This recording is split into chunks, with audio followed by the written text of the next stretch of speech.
कधी आलीस? हे काय, हे आत्ताच आले. बापरे किती ऊन आहे हे.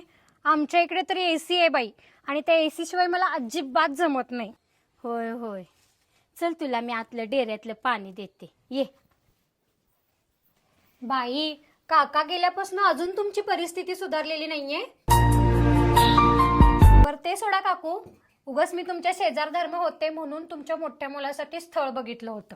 चांगली आहे मुलगी, काय अपेक्षा आहेत त्यांच्या? तशा त्या मुलीच्या अपेक्षा खूप आहेत, आणि मला नाही वाटत तुमची ही परिस्थिती बघून ते होकार देतील. तुमचा मोठा मुलगा तसा दिसायला चांगला आहे, पण दिसणं काय करायचं आहे, पैसा असणं महत्वाचं आहे ना. चला काकू, मी येते, मला उन्हाचा खूप त्रास व्हायला लागलाय.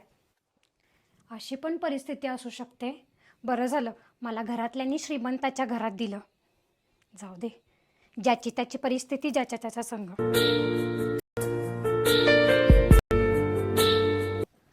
आय, तू माझ्या लग्नाची काळजी नको करू. का रे बाळा, असं का बोलायलायस? काय नाही आय, मला आता सगळं चांगलं समजले. या जगात आहे ना, माणसापेक्षा सगळ्यात जास्त किंमत पैशाला आहे. त्यामुळे एक दिवस असा पैसा कमवणार ना की अपेक्षापेक्षा पण चांगली मुलगी भेटेल मला. हर घड़ी बदल रही है रूप जिंदगी.